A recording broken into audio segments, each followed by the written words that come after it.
Então, hoje nós vamos para o capítulo da respiração, na página 96, poder da respiração. E aí, quero fazer aqui com vocês a respiração didática. E a respiração didática é uma das primeiras práticas que a gente ensina no programa da Unifesp, né, no MBHP, que é mostrando algumas maneiras para que a gente consiga deixar a mente, a atenção focada na respiração, tá? Então, como em todas as práticas, a gente vai encontrando uma postura confortável para o corpo. O ideal dessa prática é que a gente faça sentado, colocando os pés no chão.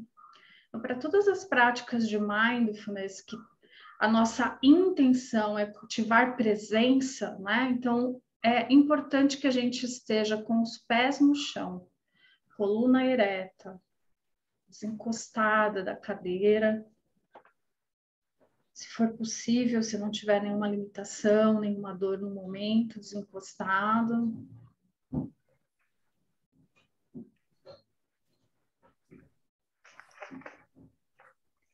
E nesses primeiros instantes, a gente vai buscando esse conforto e essa estabilidade do corpo.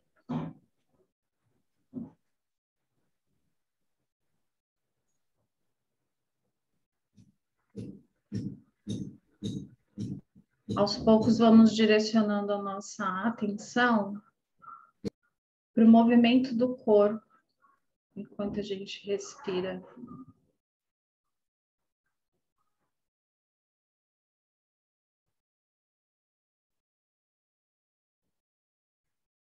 Deixando a respiração acontecer naturalmente.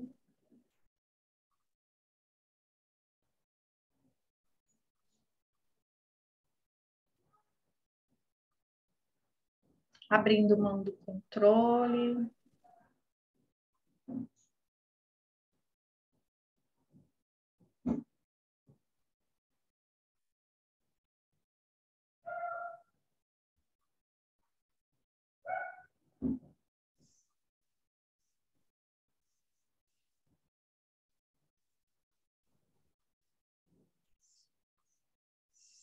E notando também que não é preciso nenhum esforço.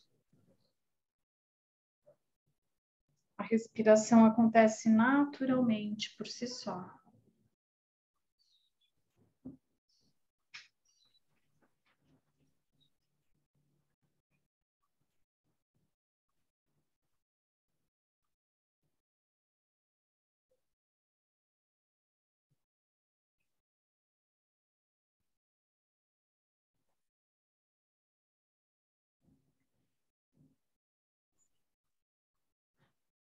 E a partir de agora nós vamos experimentar algumas estratégias de mindfulness para que a gente possa deixar a atenção um pouco mais ancorada na respiração.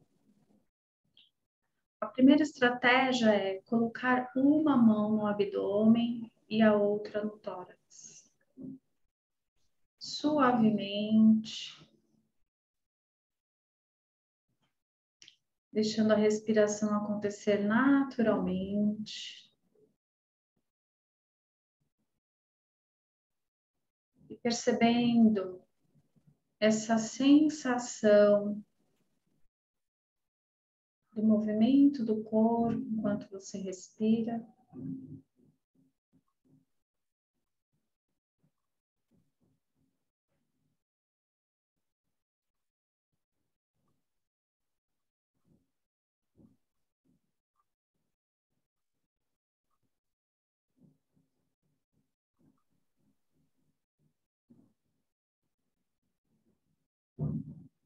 E investigando se o movimento é maior no tórax ou no abdômen.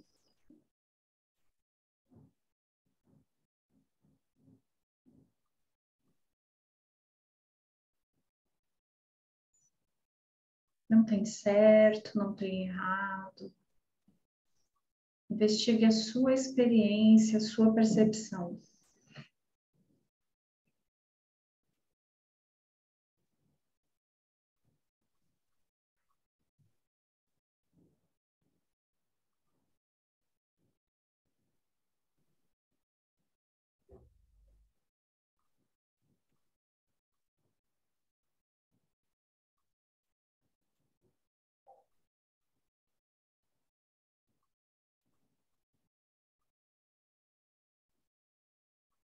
E agora você pode colocar as duas mãos no lugar onde a sua respiração se apresenta com mais força, com mais intensidade.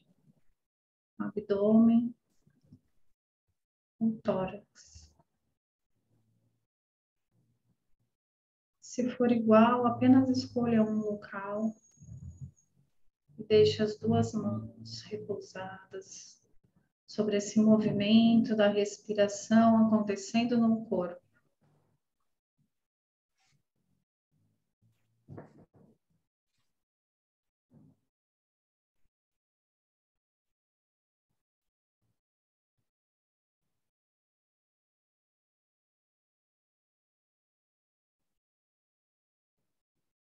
Toda a sua atenção direcionada para essa sensação do movimento, da respiração.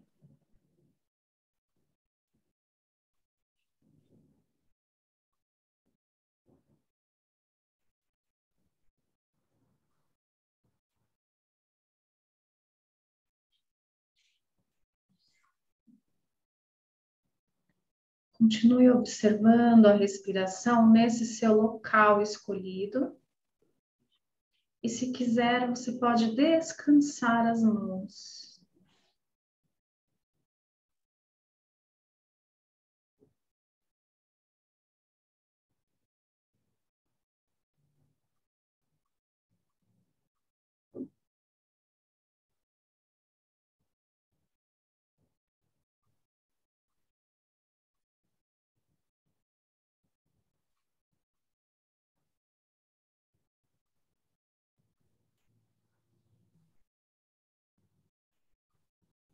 Vamos agora para uma outra forma de ancorar a atenção na respiração, descansando as mãos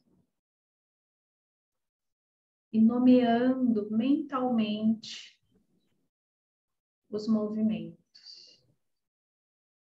Enquanto eu inspiro, eu repito mentalmente, inspirando. E enquanto eu expiro, eu repito mentalmente, expirando.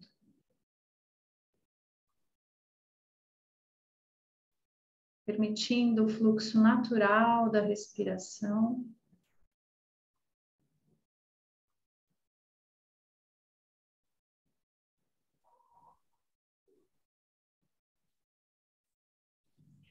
Nomeando cada movimento.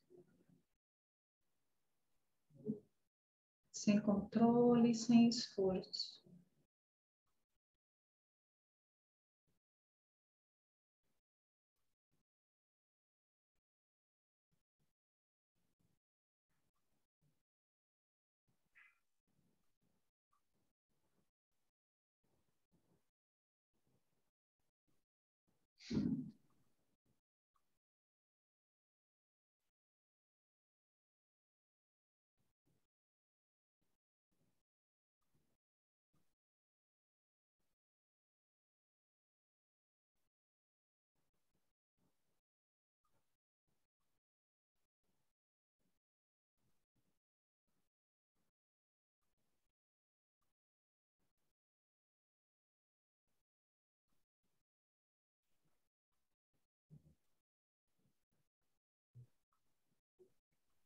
E uma outra forma de ajudar a mente a estar mais ancorada na respiração é contando.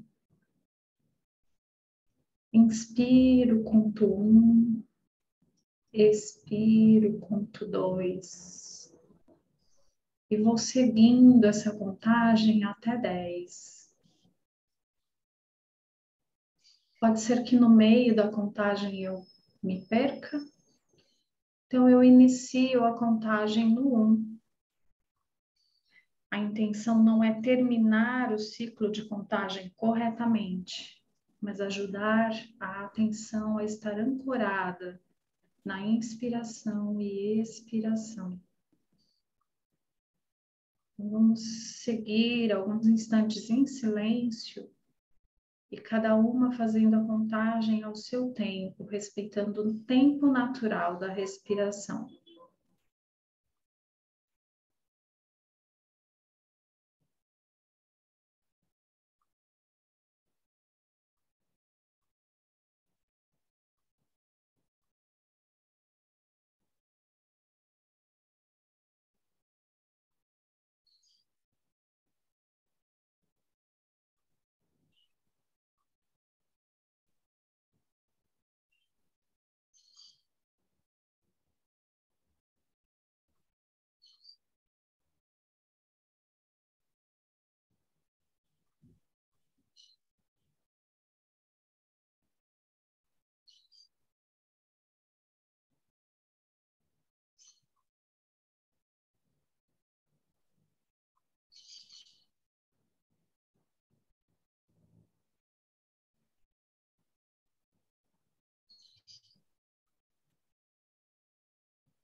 Então, nós temos várias opções para ajudar a atenção a estar mais focada na respiração. Primeiramente, colocando a mão no abdômen, no tórax. Colocando as mãos no lugar onde eu percebo com mais clareza a respiração acontecendo. Simplesmente observando o lugar do corpo onde eu percebo mais a respiração. Nomeando cada movimento, inspirando, expirando, ou fazendo a contagem dos movimentos. Agora você pode escolher a estratégia da sua preferência. Nós vamos seguir alguns instantes em silêncio, cada uma ao seu modo, fazendo essa prática de atenção plena da respiração.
E agora vamos percebendo o corpo todo respirando.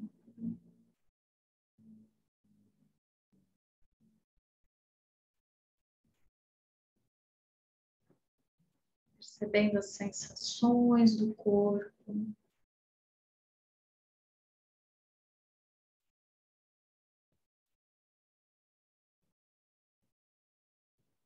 A sensação de toque na sola dos pés.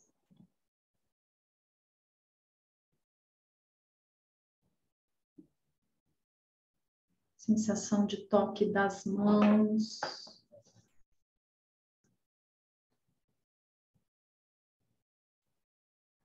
Sensação de toque da roupa na pele.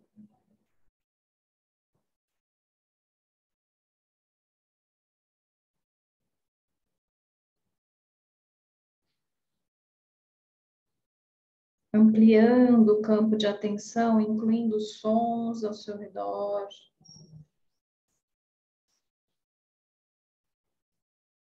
Tomando consciência do local em que você está fisicamente.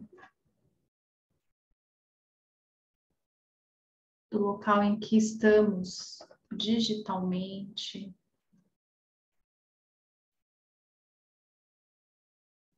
No seu tempo, no seu ritmo, vai encerrando a sua prática.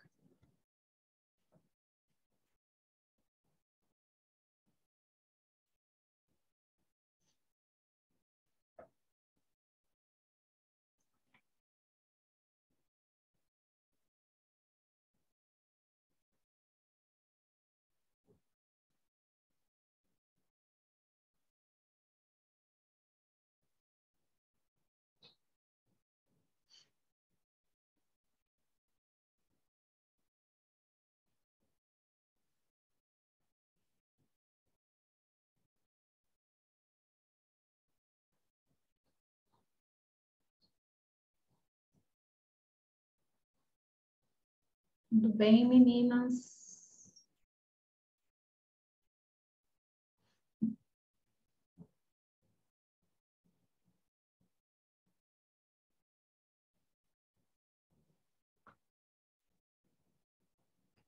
que vocês perceberam nessa prática? Tomaram contato?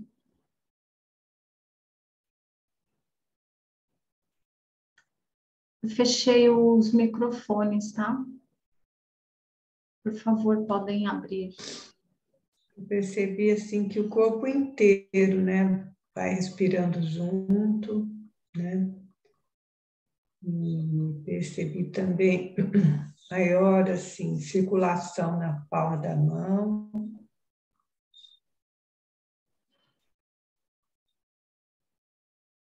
E é interessante assim essa coisa quando você vai falando para tomar contato com os sons, né? Os sons vão aparecendo, né? Interessante isso, muito bom.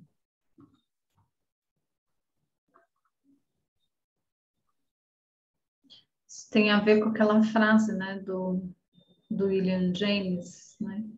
A cada momento, aquilo que você põe a atenção se transforma na sua realidade. É. O que mais gostaria de comentar? Não estamos liberadas para a Conceição fazer a apresentação dela, trazer as conclusões dela.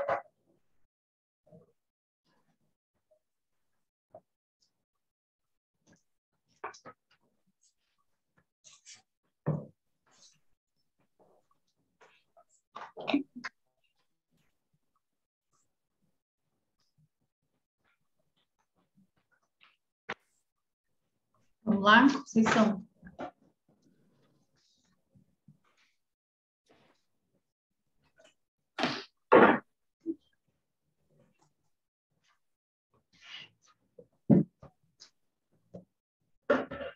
Eu tinha pensado em passar um vídeo, só que eu não gravei, então não sei se ele vai... Quer tentar aí? Vamos ver, de repente, se o computador está com alguma configuração diferente. Está liberado aqui para compartilhar a tela, tá? Tá.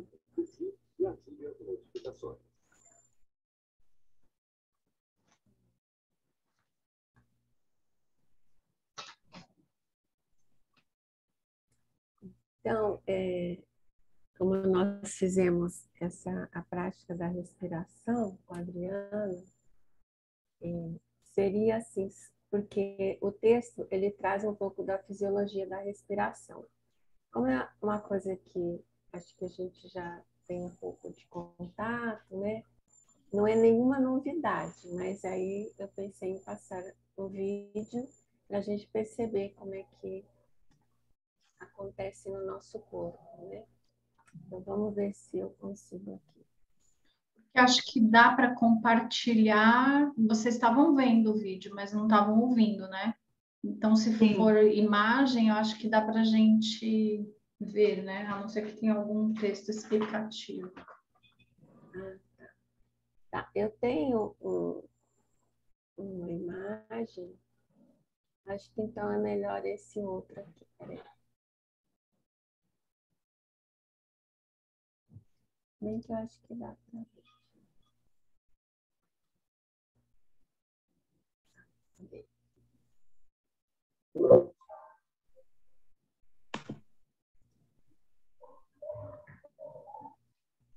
Sumiu aqui o meu. Ah, tá aqui.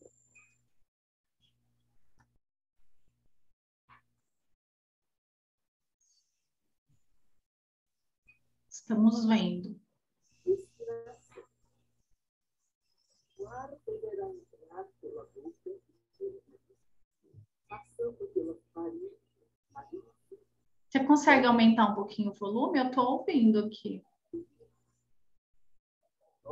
Está no máximo. Maior volume na sua base. Propiciado pela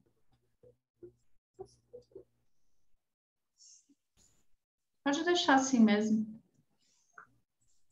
para o tórax, o abdômen, vai descer, ficar no ar inspirado. É preciso fazer uma pressão para baixo, todo o abdômen sofrerá uma tensão. Seguramos este ar, que estará oxigenando o nosso sangue por alguns segundos. Com a pressão muscular mantida no diafragma e o cuidado de não pressionar as cordas e os músculos do rosto, que deverão estar relaxados. Continuando, devemos permitir a saída do ar, mantendo a pressão até que os pulmões se esvaziem.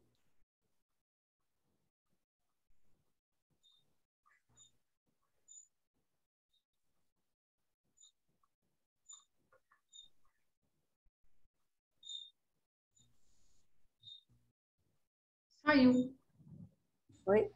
Saiu a tela. Porque, peraí.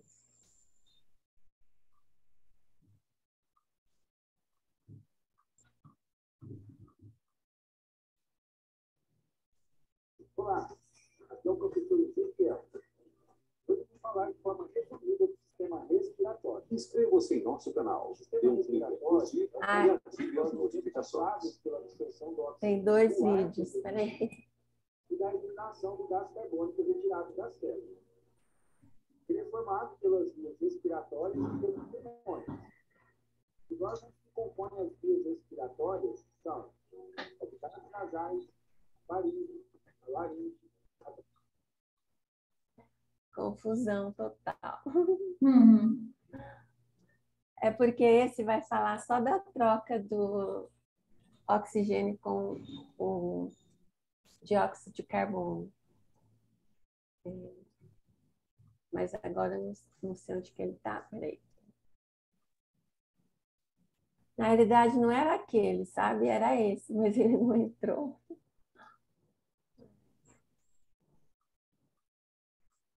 Não sei.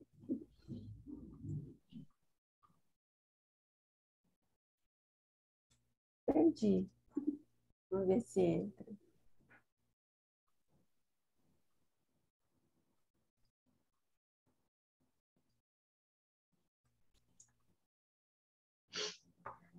Respiração. Não consigo, gente.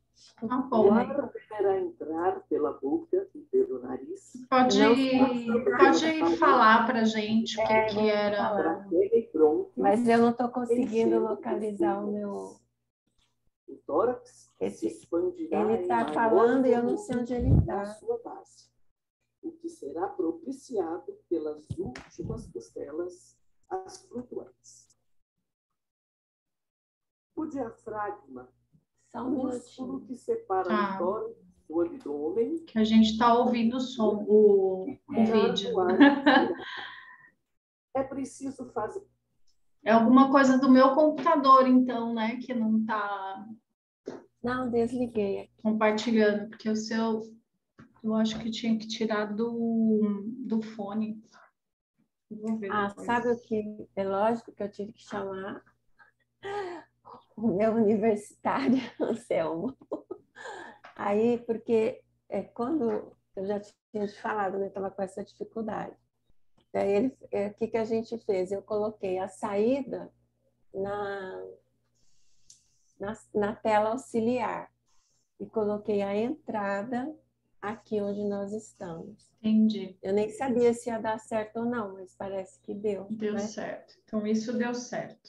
E aí, o que era do vídeo que você queria mostrar? Talvez você possa falar e a gente acompanhando pelo Porque, vídeo assim, o a imagem raciocínio. ela é tão boa, né? Porque ela fala por si.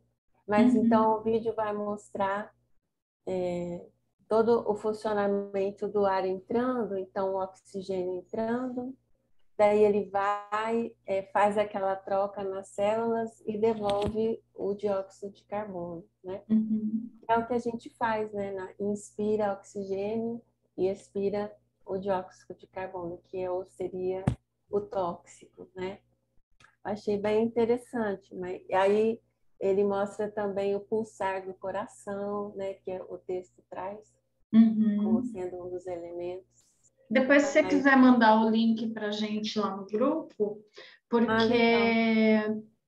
isso traz também, né, o objetivo da prática do Novos Sopros, né, que é essa renovação do ar, né, então, acho que seria interessante. Tá, eu mando sim. Tá bem, obrigada. Então, assim, eu vou colocando, não tem nenhuma novidade, né? Mas a sua prática, ela foi assim, para mim, né? Foi totalmente ilustra, né? O que o capítulo traz. Gostei bastante. E então eu vou seguir mais ou menos por aquele caminho das perguntas que você faz e também deixo livre para que qualquer manifestação em relação aos trechos que eu for trazer, vocês podem estar colocando também, não é nada muito longo. Então, o que exatamente está sendo dito, né, e como, então é sobre a respiração. E então, como eu tinha pensado em colocar o vídeo, eu vou dando aqui vou ter que mudar um pouquinho, mas a respiração, ela tem como um companheiro importante, né, o coração. Então, tanto o coração quanto a respiração, elas são iniciadas na nossa concepção, né, dentro do útero da mãe, e só vai parar no dia em que nós deixarmos essa existência terrena.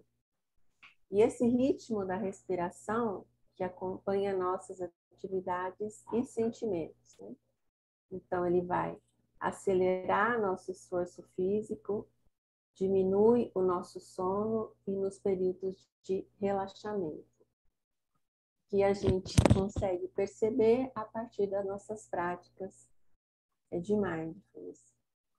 A respiração também, ela pode ser lenta ou rápida, pode ser controlada ou livre, e ela nos acompanha a vida toda.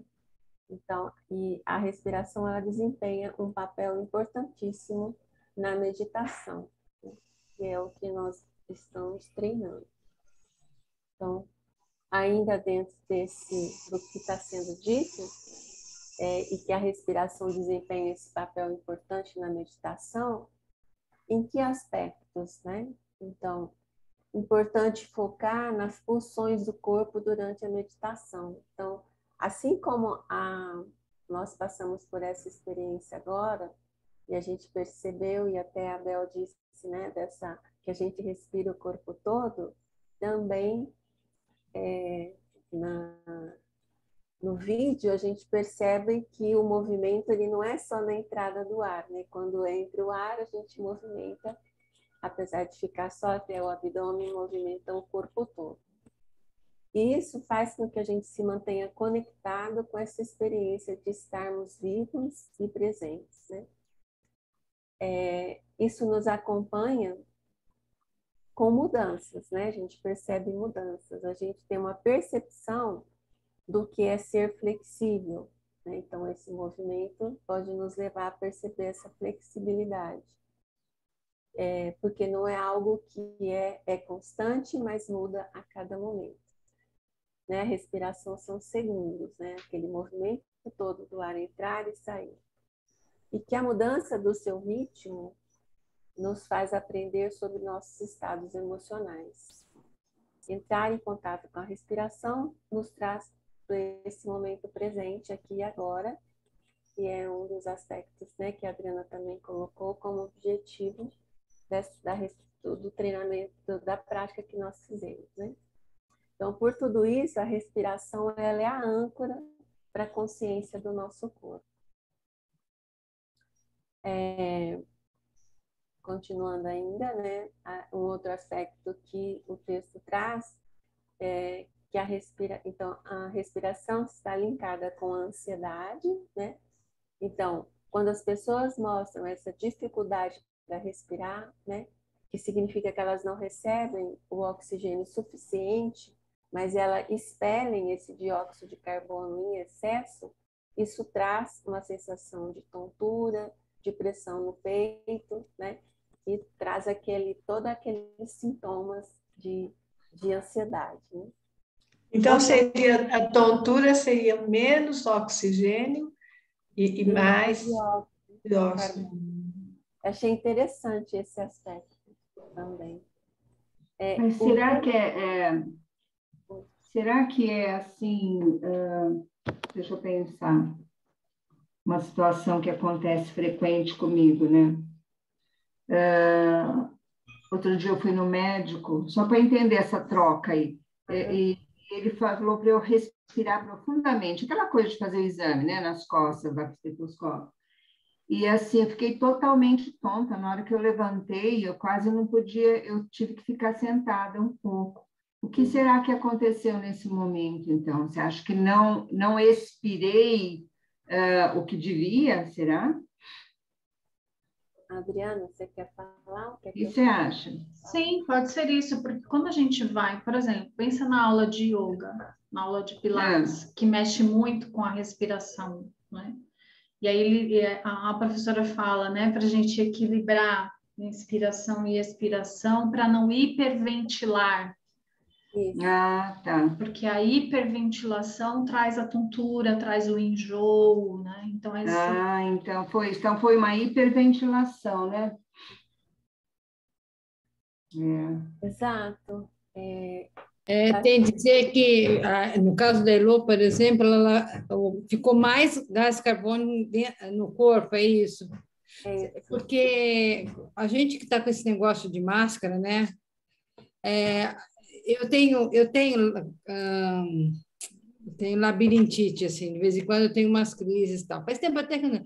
Mas eu noto que, por exemplo, sábado, que eu andei bastante com a máscara, eu fui, no final da manhã, eu estava totalmente tonta. E daí tinha um médico comigo, daí ele falou, é porque essa máscara fica acúmulo do gás carbono aqui, entendeu? Que você não solta.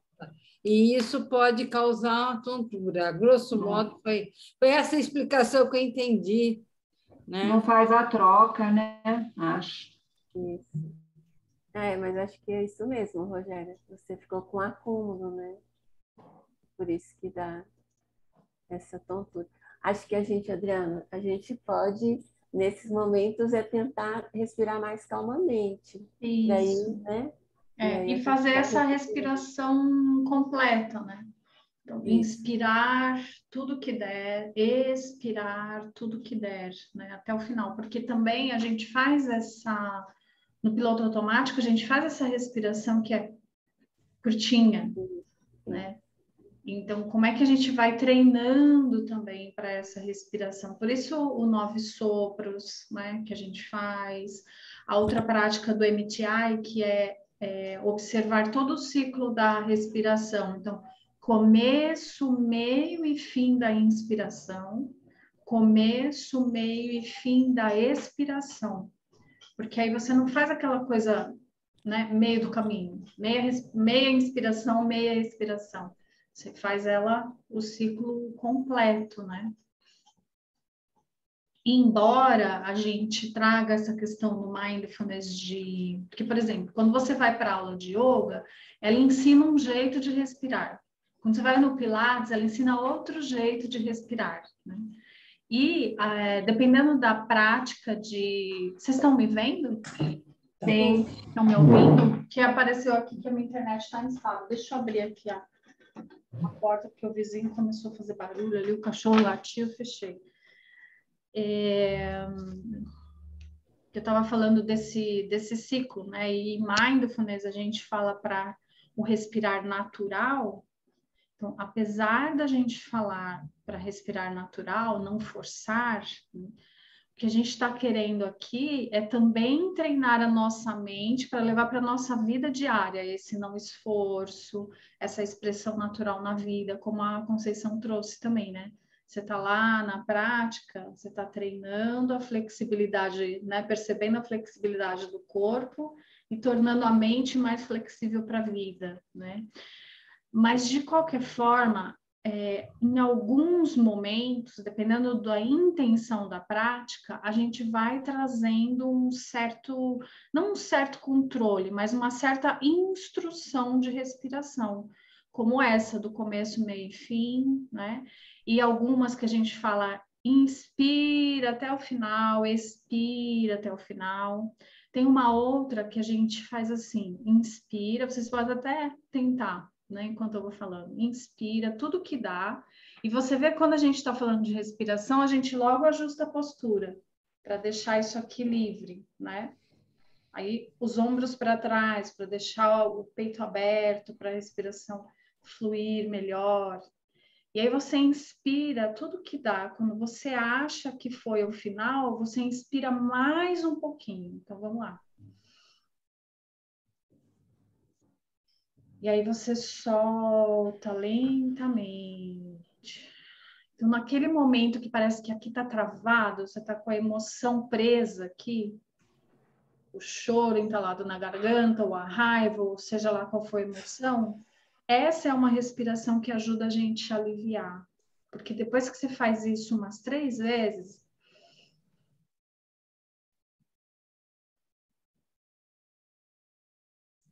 vamos lá, 3 vezes.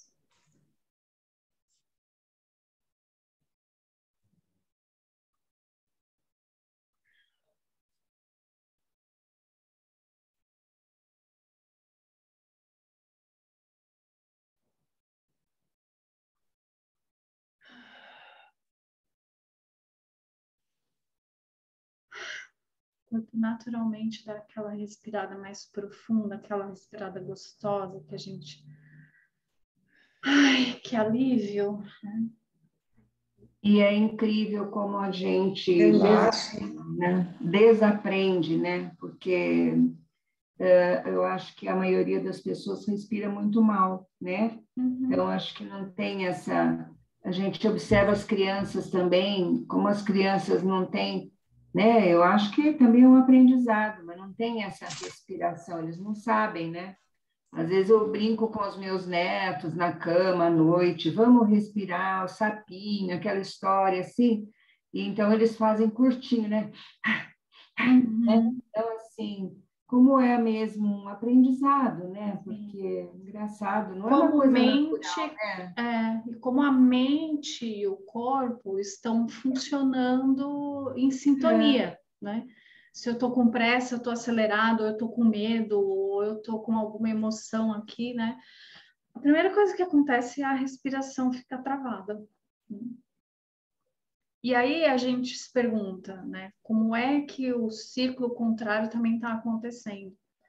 por eu estar com uma respiração muito curtinha e muito travada, eu fico nessa sensação de estar acelerada, de estar angustiada, de estar Ansiosa. ansiosa. É. Então, o texto fala também desse processo que a gente já falou de hiperventilação, né? Que a gente tem essa sensação de estar tendo um ataque cardíaco, naquelas situações extremas, né? Às vezes os pacientes trazem isso, né? De que vai morrer, né? Pode até ocorrer um desmaio. Eu achei até interessante que ele fala que desmaiar é bom porque ele traz a respiração para o normal por conta própria. Quer dizer, o próprio corpo percebe e dá como se tivesse dado uma desligada e a gente recupera a respiração, né? Achei isso super interessante, viu? Porque a gente fica tão apavorada, né? Quando o outro desmaia e tal. Mas então é bom, né? É um recurso é um A recurso, né? sabedoria do corpo, né? Então a gente, né, o corpo e o cérebro ele fazem isso por nós. E no caso então de pacientes com hiperventilação que chegavam lá na clínica, né, de estresse que ele está contando, né? Eles são convidados a se concentrar na respiração. Então, seria assim, o primeiro passo para a meditação é fazer esse treino, né, da respiração, que nós fizemos com a Adriana. É a situação de pânico também, né, gente? Eu estava com uma cliente uma vez, ela viajou, estava no exterior, aí ela estava sozinha lá na casa que ela estava e ela me ligou desesperada, que ela estava nesse estado, né? Aquela coisa do pânico, né? E o que eu fiz no momento foi ficar respirando com ela, né? Foi o jeito que ela foi voltando e foi passando de ir falando com ela da respiração e ir respirando com ela, né? Assim, então, eu acho que como é importante, né? Eu acho que essa coisa da hiperventilação também, acho que a gente fala dessa questão, quando a pessoa está muito ansiosa, respira de um jeito inadequado também, tudo colabora, né? Sim. Então, porque você vê o próprio pânico, né? A pessoa começa com aquela sensação de ansiedade, aí a respiração começa a ficar ofegante. E aí a própria respiração ofegante, do jeito que ela faz, vai trazendo mais mal-estar. Então, a tontura, aquela sensação de que, né, o coração começa a acelerar. Então, como é que... Porque aí também tem um pulinho, assim, né? Porque a pessoa não quer prestar atenção naquilo. Porque é aquilo que está trazendo a sensação, né? Mas, por outro lado, junto com a sensação, tem um monte de pensamento aqui acontecendo, né? Catastrófico. Então, se ela traz para a sensação, ela quebra ela desgruda do pensamento. Já é um ponto, né, de socorro. Vou morrer, ou qualquer coisa desse sentido, né? E a outra coisa é trazer uma estratégia onde ela vá se acalmando. Então, não é só prestar atenção na respiração do jeito que está acontecendo, mas que estratégia ela vai utilizar para ir se acalmando, né? Então, tem aquela respiração da conchinha, né? Ou no saco, né? Não fala para respiração dentro do saco, mas se não tiver um saco, pode ser a mão, assim. Respiração da conchinha. E qual é o objetivo dessa Ou da respiração contagem. da mão? Então, da própria autorregulação, né? Porque primeiro que ela já fez isso, ela já saiu do furacão lá, vamos dizer, que está levando ela. Ela já tomou a controle, vamos dizer assim, da situação, ela já está agindo, né? E essa respiração aqui ajuda a sair da hiperventilação. É claro que a sensação da máscara é diferente, porque você está o dia inteiro naquilo, né? E você está associando um monte de pensamento com não aguento mais usar máscara, isso está me sufocando, ai que calor, né? Mas é algo E assim, aqui entra o ar também, né, Adriana? Assim, entra o ar, o oxigênio, sim, né? Mas é incrível porque você começa a prestar mais atenção na respiração, né? Uhum. Faz você prestar mais atenção, né, na respiração. Sim.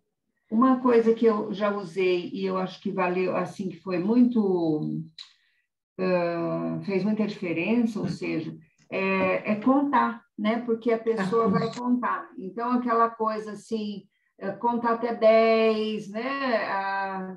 Para respirar, ou conta até 3 na inspiração, conta até 4 na expiração. Eu acho que a contagem, do meu ponto de vista, né? Eu acho que a contagem é uma coisa que segura muito o controle, né? Eu acho que Sim. faz a pessoa manter mais esse controle quando Mas- está uma situação de muito estresse, né? Sim, e já que a gente está falando de contagem e de respiração e de se acalmar e de estratégias, né? A terapia focada na compaixão, ela traz essa questão da respiração calmante. E a respiração calmante é esse equilíbrio da inspiração e expiração, que, segundo Paul Gilbert, está em média de contagem de 5, né? Não vou dizer 5 segundos, porque cada um tem o seu ritmo. Então, a respiração de ritmo calmante, quando a pessoa está naquele momento da ansiedade, do estresse, e não precisa nem ser um momento da crise de pânico, mas no próprio dia a dia, pensa uma pessoa no trabalho, né, toda acelerada, toda cheia de compromisso. Então, trazer o... Meninas, vocês travaram, vocês estão me ouvindo?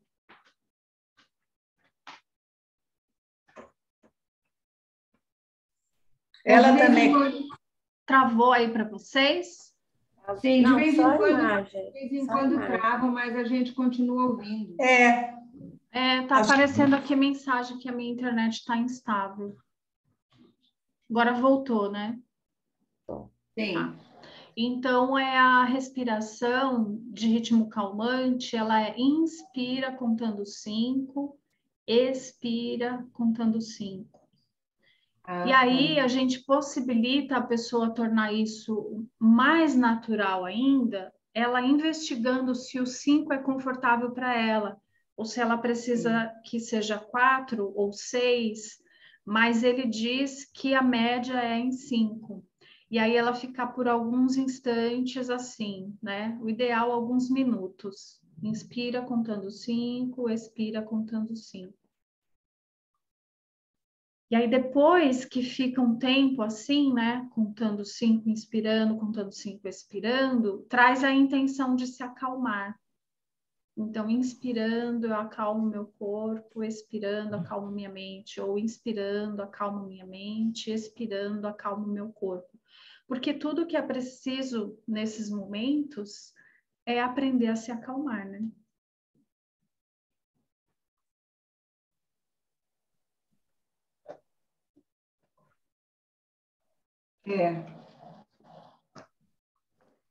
E aí, uma coisa que eu acho que é importante, desculpa, Conceição, mas só para concluir aqui, é importante a gente ensinar essas pessoas a sentir a respiração e não pensar na respiração.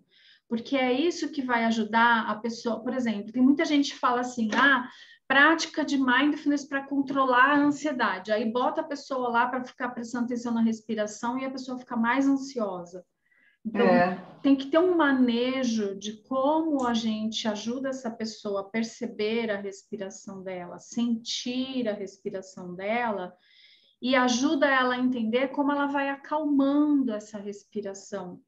Porque senão isso traz mais, perigoso até a gente piorar uma crise de ansiedade, se coloca a pessoa só para perceber e ela tá lá, enquanto ela tá pensando que a respiração dela tá ofegante, que a respiração dela tá não sei o quê. Não é para pensar, é para sentir, né?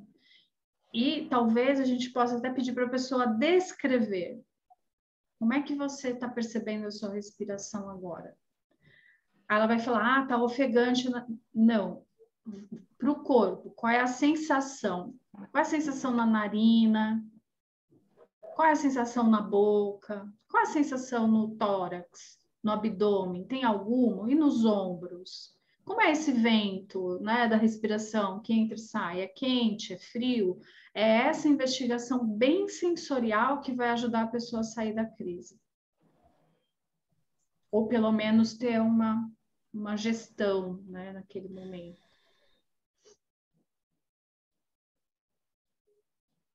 Eu fiz isso com uma cliente que me ligou, assim, não parava de chorar, não parava de chorar, e não tinha jeito, tarará. Então, eu comecei com essa inspira 3 e expira 5, né? Acho que foi você que falou isso.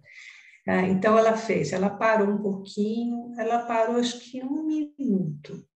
Daí ela continuava, não adianta nada, não adianta nada. Eu falei, olha, você ficou 1 minuto respirando. Vamos tentar mais um pouquinho, tarará. E não foi só isso. Daí eu pedi para ela lavar a mão, para ela lavar o rosto, e depois respiramos outra vez. Então, coisas no corpo que vão... É uma sensação boa no corpo que faz você desgrudar de tudo isso, né? E, enfim, isso ajudou, viu? Interessante. Mais Conceição? Apagar incêndio, né? Eu falo que é apagar incêndio. É isso. Uma mangueira, né? É uma das coisas que eu aprendi mais é que trazer essas sensações para o corpo, trazer essa atenção para o corpo, é o primeiro passo, né, Adriana? Acho que é mais ou menos por aí, porque é isso que vai te botar em contato, né? É que vai tirar você desse momento, dessas situações.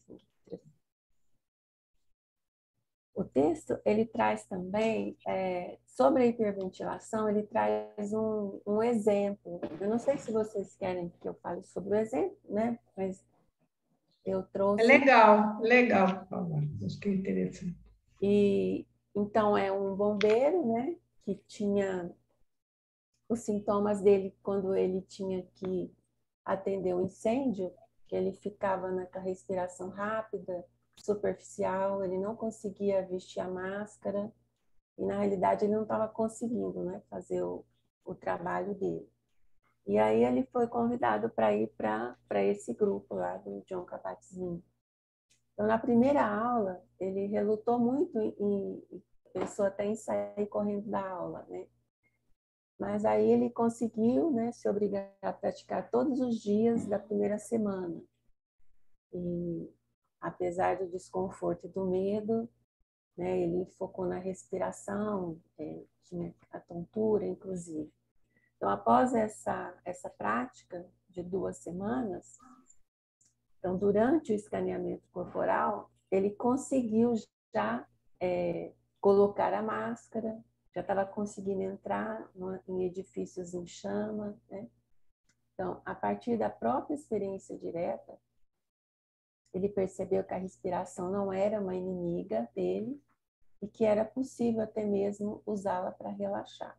Então, assim, diante disso que a gente, dos exemplos, né, da Bel, né, da Elo, acho que fica claro, né? E aí uma estratégia, quando ele tinha medo, porque ele tinha medo de ficar preso em locais fechados e com fumaça, né? Então, quando ele se via nessa situação, ele começou a tomar consciência desse medo. E aí percebia que ele reduzia o ritmo respiratório, ele conseguia manter esse equilíbrio mental, né? E depois me parece que são 3 anos, né? Depois ele não tinha mais episódios de hiperventilação. Achei interessante esse exemplo que ele coloca, né? Porque, em princípio, eu acho que o paciente sempre ele resiste, né? Mas aí, aos poucos, a gente fazendo junto, trazendo outros enfoques, né? Como a Adriana colocou, né? Acho que é esclarecendo quais são os benefícios mesmo, né? Sim. É capaz de ir trazendo essa outra realidade, né? Eu acho importante também, além de esclarecer os benefícios, né, falar sobre o que fundamenta isso, né? Então, a gente está falando aqui não é só de controle mental. Quando a gente está falando de respiração, a gente está falando da teoria polivagal, que está trabalhando o nosso sistema nervoso autônomo, sistema nervoso parasimpático, né? Sistema nervoso simpático, que a inspiração ativa o simpático, que é de estar desperto, a expiração ativa o parasimpático, que é de relaxamento. Então, por isso que algumas técnicas de relaxamento e de se acalmar traz uma inspiração e expiração mais lenta e mais longa. Porque na expiração mais lenta e mais longa, a gente está ativando o sistema parasimpático, que é o da calma. E tudo o que a gente precisa reaprender é se acalmar.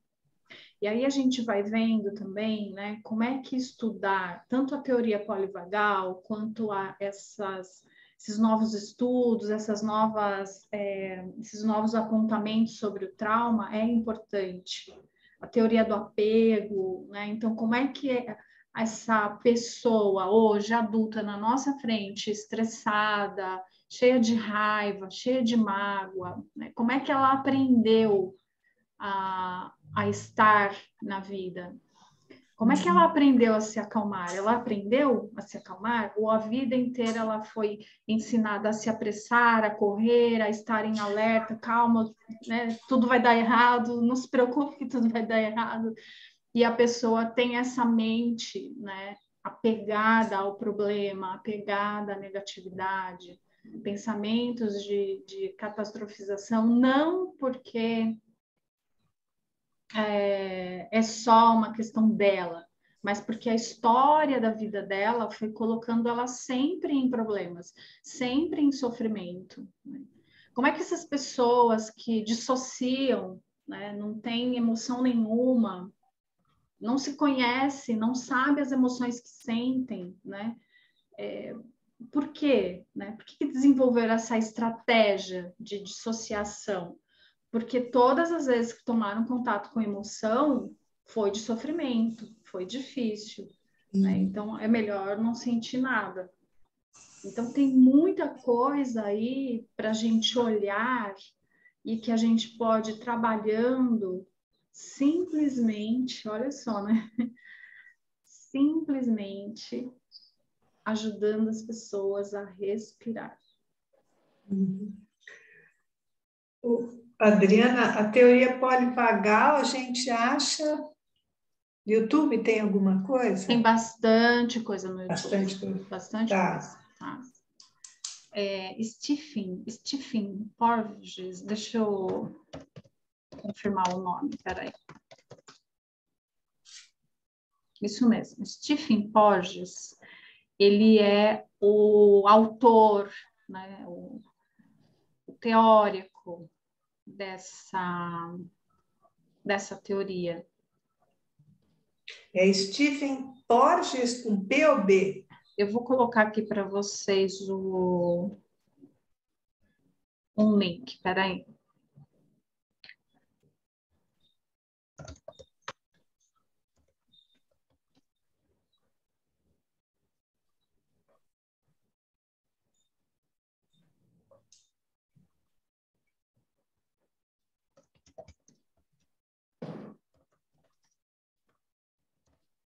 É com PH, tá? PH? É. Vê se tem algum canal aqui confiável falando disso que eu vou colocar para vocês, né? É porque, gente, eu gosto muito de assistir coisas em inglês, porque além de eu... Aqui, acho que esse é um confiável. Além de eu treinar o inglês, eu fujo um pouco desses vídeos em português, porque aqui no Brasil a gente está com uma coisa, né? De querer vender curso o tempo todo, aí não tem conteúdo nenhum, te prende todo o tempo, você gasta um tempão para assistir um vídeo para aprender algo, e aí o cara enrola, não fala nada, e no final ainda quer te vender um curso. Então, eu gosto de ver tudo em inglês. No YouTube dá para a gente colocar tradução, mas vocês podem achar em alguns lugares mais confiáveis. Vou colocar aqui um pouco mais de conteúdo. Acho que eu vou colocar no grupo, né? Melhor. Uhum. Uhum.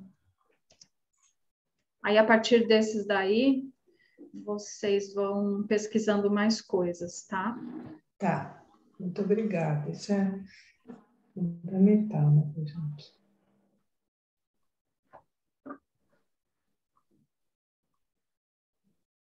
E aí, o que acontece? Quando a gente vai trazendo essa fundamentação para as pessoas, a gente vai desmistificando um pouco esses oba-oba de internet também.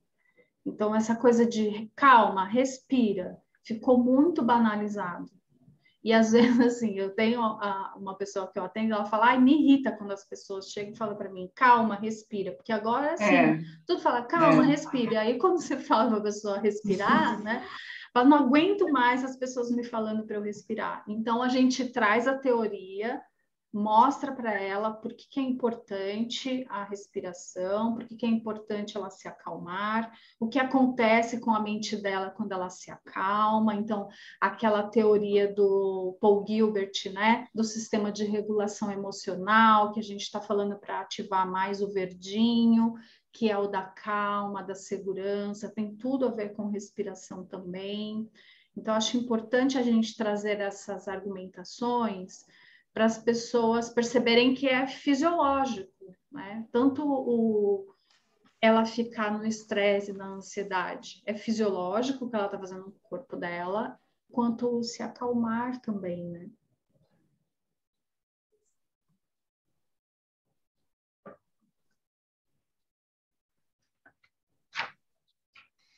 Mais, meninas. Bom, Vocês ele são. fala da respiração diafragmática, que é o que a gente fez, né, na sua prática. O autor traz no texto que muitos pacientes sentiram os benefícios de respirar quando escolheram o abdômen, e é a chamada respiração diafragmática. Eu tinha pensado no vídeo, né, para deixar claro, mas acho que vocês perceberam também, né, tanto na nossa prática quanto no vídeo, o movimento do diafragma e como que ele é importante, né, na inspiração. Então ele vai abaixar, né, e a nossa barriga infla, e na expiração nossa barriga murcha e o diafragma sobe, né, para jogar o dióxido fora. Então acho interessante quando ele diz que o bebê respira naturalmente pelo diafragma. E os bebês, eles não tentam relaxar a barriga quando respiram, porque eles já estão relaxados. Então, quando a gente deixa de respirar pelo diafragma, é porque a gente vai crescendo, né? Sofrendo as situações dos nossos dia a dia, né? De proibições e de nãos, né? Eu acho que é isso que vai levando a gente a mudar. Então, você falou uma coisa que eu acho interessante, Adriana, que é no pilar, quando a gente faz yoga, você aprende de um jeito. Quando você faz pilates, você aprende de outro. E eu, para não confundir, e também porque eu gosto muito de yoga, eu fiquei só com a yoga, sabe? Eu fico respirando lá quando eu fazia pilates, né? Do jeito que eu tinha aprendido, que eu acho que tinha mais coerência com essa coisa da respiração diafragmática, né? Mas tudo tá valendo, eu acho. Né? Eu não faço nenhuma e nem outra, porque eu estava até falando com a professora de Pilates na sexta, que se eu vou seguindo a respiração, eu fico tonta, eu fico enjoada, e aí eu não consigo render na aula. Então, a minha respiração é livre, assim, né? E no Kuniê, você vê como é, cada coisa, cada um vai falando uma coisa, né? No Kuniê, a gente aprende a fazer a respiração boca-nariz. Então, a respiração boca-nariz é, deixa os lábios entreabertos e respira.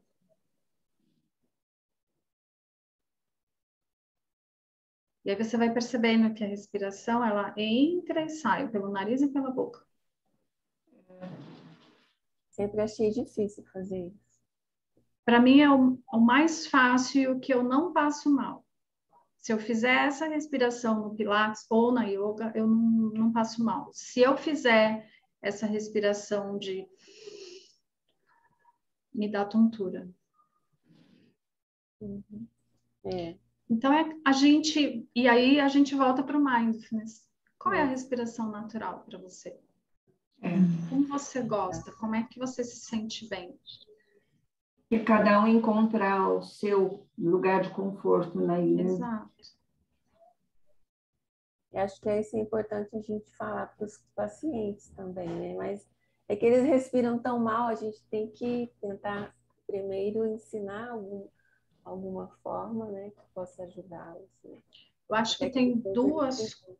Desculpa. Desculpa, eu entrei na sua fala. Não, pode falar. Pode concluir. Não, é isso. Eles respiram mal, eles não sabem respirar, né? Não tem assim, uma consciência, né? Por isso é que entra nesses estados de ansiedade, de pânico, de medo. Mas ensinar, mas não é fácil. Eu já tive uma paciente que eu perdi a paciente por causa de tentando, era extremamente ansiosa. E aí ela, não aguento isso, tá? Eu também não queria, foi embora. Então, assim, não é uma situação fácil de a gente tá ensinando isso, né? Pra gente que está no caminho, que sabe da importância, que tem uma identificação, que percebe os benefícios, mas para aquele que chega, eu acho... Quer dizer, agora você deu esse caminho da teoria, eu acho interessante, eu gosto disso. Legal. Eu procuro, aliás, eu faço até uns PowerPoints, sabe? De vez em quando, porque dependendo do assunto, aí vou conversando e mostrando, sabe? Eu uso também, acho muito didático, eles gostam. Isso ajuda as pessoas a engajarem no processo. Porque essa coisa da pessoa vir e ficar falando, isso ninguém quer mais, ninguém aguenta mais. As pessoas estão precisando de respostas, de praticidade, né? Agora, uma coisa que você falou, Conceição, que é importante, né?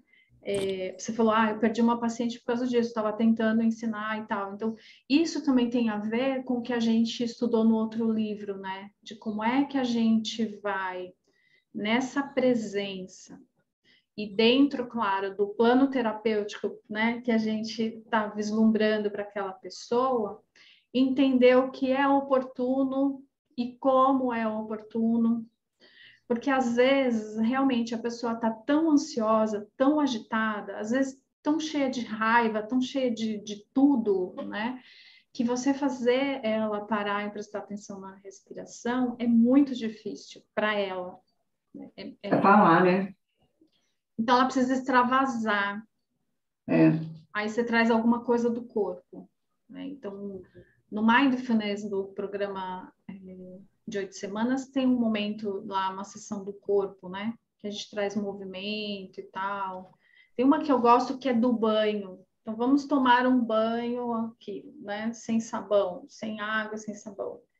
E aí a pessoa vai, né? Aí esfrega o corpo inteiro. Então, não é algo tão enérgico de... como fala? Me fugiu a palavra. Daquelas aulas... Alongamento? Não. Rumba, essas coisas? Por aí. Aeróbico. Não é tão aeróbico, mas é muito enérgico, porque a pessoa começa esfregando o corpo, aí vai lá para o pé, aí vai no... Quando ela para, tá aquela energia, né, do corpo fluindo. Aí você pede só para ela sentar e perceber o corpo acontecendo ali. Tá tudo ativado, a circulação, né, o toque, o corpo esquenta. E aí você vai pedindo para ela perceber essas sensações do corpo. É como você falou, é o sensorial. Mindfulness é sensorial. Prestar atenção no corpo. O que está acontecendo aqui agora, na minha experiência, né? Porque, de alguma forma, você vai ajudando a pessoa também a extravasar essa energia que está ali presa nela. Para que depois ela consiga prestar atenção na respiração, se acalmar. Né?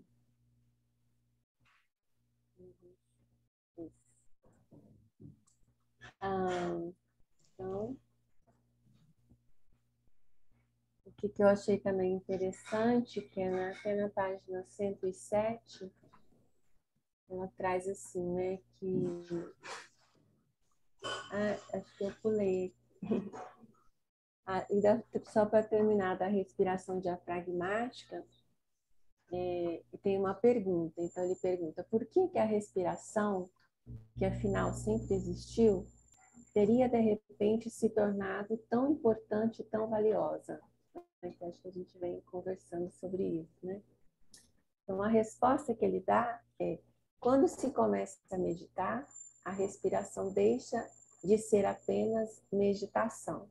Ele vai falando tal. Aí, uma frase importante que eu achei também é essa: a respiração é um lembrete para nos sintonizarmos com o corpo e irmos ao encontro do restante da nossa experiência com atenção plena nesse exato momento. Então, permanecer atento à respiração durante a meditação conduz a profundas experiências de calma e consciência. Aí achei bem interessante. Então, dessa parte que eu achei mais interessante, né, é que com a prática contínua, nós podemos descobrir que a respiração, ela não é o elemento mais importante. Isso aqui eu achei super legal.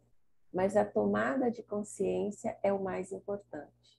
Então, aí reside o verdadeiro potencial de transformação. Então, a respiração é apenas um objeto de atenção extremamente útil no contínuo da capacidade de habitar a consciência e agir a partir da consciência corporificada. Achei bem legal. Nós já estamos no final. Então, aí depois, né, vem a pergunta: o que diz no livro que é verdadeiro? Né? Ou em parte, então, eu acredito que é verdadeiro. Quando ele fala assim, o processo curativo, isso me deixa um pouco em dúvida, mas para mim, talvez o que explique esse ponto do processo curativo esteja relacionado com essa tomada de consciência de quem eu sou e a partir dos meus valores, como é que eu vou agir, né? Ter atitudes frente a algo que eu consiga, o que eu preciso que mude, né? Ter uma aceitação genuína. Mas curar, eu acho que é algo assim muito forte, né? Eu penso que isso é difícil, porque as experiências relatadas pelo Jon Kabat-Zinn, né? Ele tem a ver, então, em saber lidar com essas situações de uma forma diferente. Mas muitos pacientes não alcançaram a cura no sentido de retirar a dor, por exemplo. Mas eles aprenderam, a partir da meditação, a olhar com essa forma, né, compassiva e genuína para a sua dor. É que isso, no Mindfulness, é a cura, né? Isso. Que é o chamado de healing. Então, a cura no Mindfulness não é você se livrar da dor, a dor se curar, né, aquela dor. A cura no Mindfulness é a sua mudança de perspectiva, a mudança da sua relação com aquela questão, né? Com a dor, ou com o diagnóstico, ou com uma separação, ou com a perda de um emprego. Isso, legal. Adriana, desculpa, pode falar, Conceição? Não, pode ir que eu vou terminar só. Não, que você falou de healing, eu lembrei da técnica do Theta Healing, né, que a gente ouve falar. Tem a ver com isso? Não, é só a expressão, só a palavra mesmo. Porque Aham. em inglês, né, cura é healing, mas Sim. o significado de healing, ele Uhum. engloba isso que a gente está falando aqui, não da cura da doença em si, vamos dizer, vai. Tá. mas da sua maneira de lidar com aquele diagnóstico, vamos supor. E aqui, para a gente, na nossa cultura, cura é você curar, né? Você acabar o sintoma. Isso, você acabar com aquilo, né? Aquilo sair da sua vida. Sim. Aí, só por isso que eu trouxe a palavra, mas o Theta Healing tem a ver com a cura a partir de uma conexão sua com a onda Theta. Então, eles fazem umas meditações e tal, para você chegar nessa onda Theta, e aí, a partir daqui, faz, tipo, algumas frases lá, como se fosse um PNL, que eles falam que é implementando novas crenças, né? Crenças funcionais, enfim. Mas o uso da palavra é por conta da cura mesmo, cura. Tá. Para terminar, ele fala assim, então, por que isso é relevante, né? Porque estudar a respiração é importante. Eu acho que pelo que foi exposto, né, pelo autor, colocar sua atenção na respiração é a principal âncora para a prática da meditação. E através dela a gente tomar consciência dos nossos processos. E tomar consciência constitui o verdadeiro potencial de transformação. Depois da avaliação, consegue falar sobre esse assunto sim, né? Consigo resumir o tema central, eu acho que para mim ficou a respiração como âncora na prática meditativa e a tomada de consciência como o verdadeiro potencial de transformação. E se esse conteúdo faz sentido, sim, total, né? Tem mais agora do que antes, com certeza.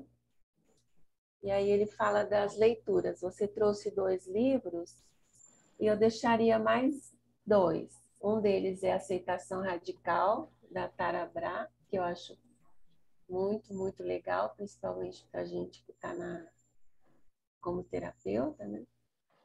E Quando Tudo Se Desfaz, da Pema Chodra. Eu também gosto muito. Você coloca esses nomes no nosso grupo de inscrição, por favor. Tá? Obrigada. É isso, meninas, que eu trouxe. Trouxemos juntas, né? Muito bom. Muito bom. Muito bem. Muito legal. Muito Estamos com as âncoras agora. Ancoradas. Ancoradas. Sim. Muito bom. Vocês gostariam de complementar alguma coisa, meninas? Perguntar sobre esse capítulo? Eu acho que não, acho que ficou tão claro para mim, pelo menos ficou bom. Ficou assim, muito claro. Na próxima sessão, nós vamos para meditação na posição sentada. Quem que vai falar? Ou a Sônia? Não sei. Eu vou falar. Hã? Tudo bem. Sou eu que falo. A Sônia. Sônia. Eu faltei, eu nem estava sabendo disso. Fiquei sabendo, então, eu não sei nem que capítulo que eu sou, e nem essa. Você É o vai ficar com próximo. 5, com o 5º, Rô. Tá. E essas perguntas que a Conceição respondeu, onde que eu encontro? Acho que eu coloquei lá no grupo, né? Hoje. Mas a gente pode pôr, Liana, A gente porque, põe... eu peguei lá do grupo anterior. Ah, anterior, não é desse. Tá.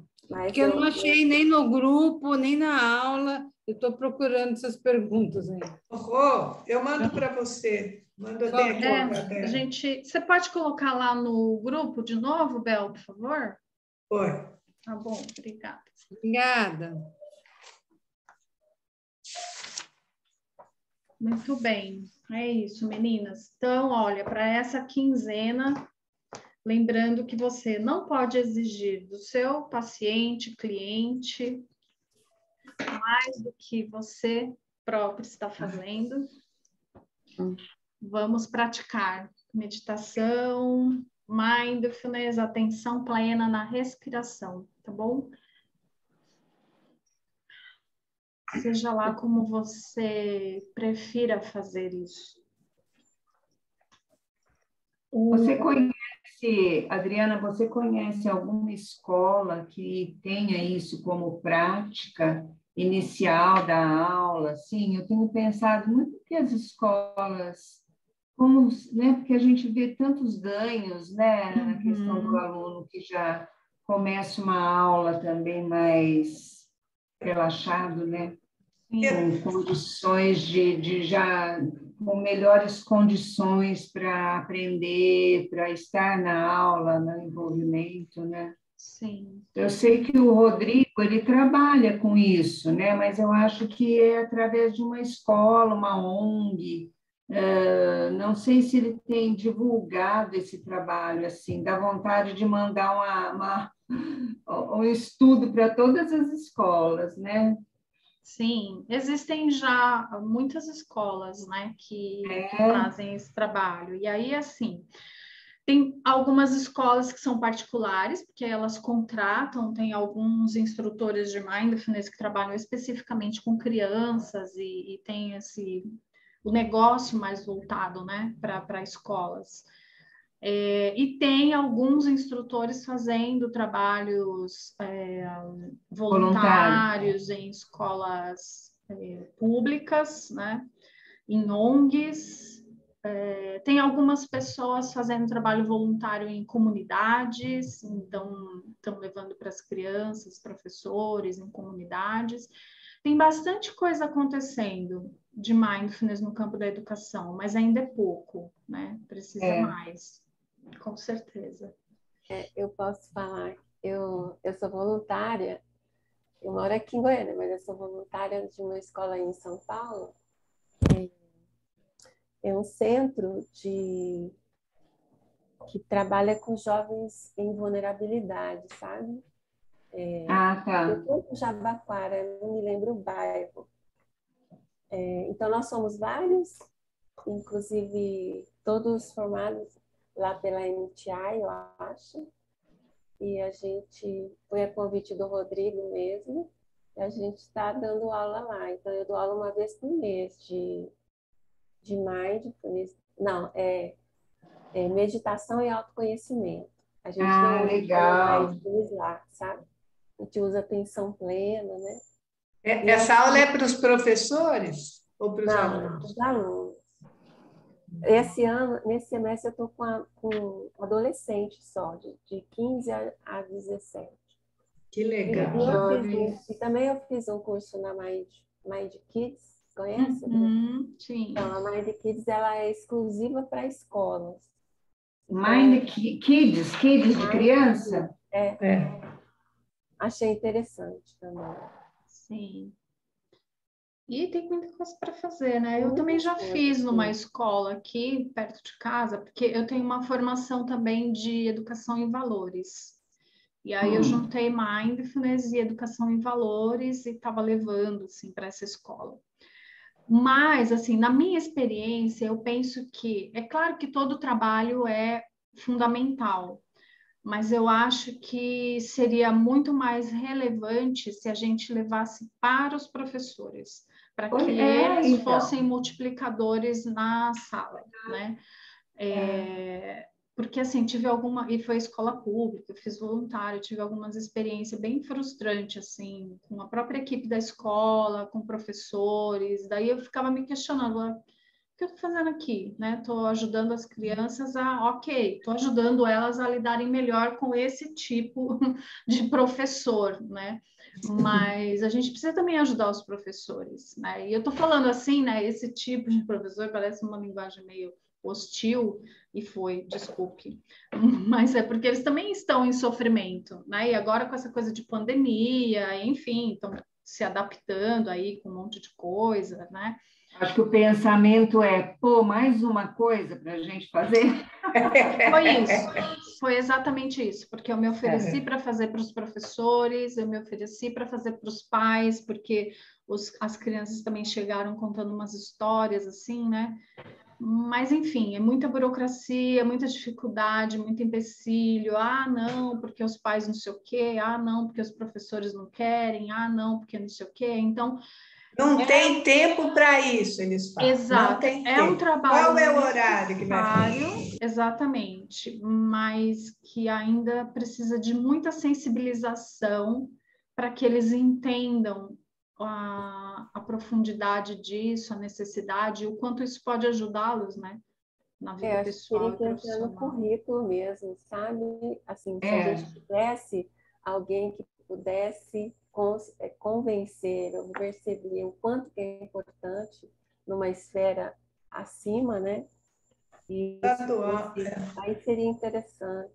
Mas, assim, acaba sendo trabalhos isolados, né, Adriana? Porque alguns diretores, né? Já da própria diretoria já veio bloqueio, né? Então é complicado, Mas a é mais literalmente um trabalho para A você Mind conseguir fazer o trabalho. A Mind School, né, que é fora, né? O programa dela é exclusivo para professores. Sim. Mas acho que a gente está caminhando bastante assim com essa questão de consciência, educação emocional, disciplina positiva, comunicação não violenta, né? Tem muita coisa acontecendo e está chegando, né? Está se espalhando, enfim. A gente chega lá. É isso aí. Muito bem, podemos dar como encerrado esse capítulo? Sim. Muito bom. Então, obrigada, Conceição, pela sua Muito obrigada, Conceição. Obrigada. Obrigada, Valeu. meninas. Boa quinzena para vocês. Tchau, gente. Beijo. Para ti, beijo. gente. Tá. Tá bom.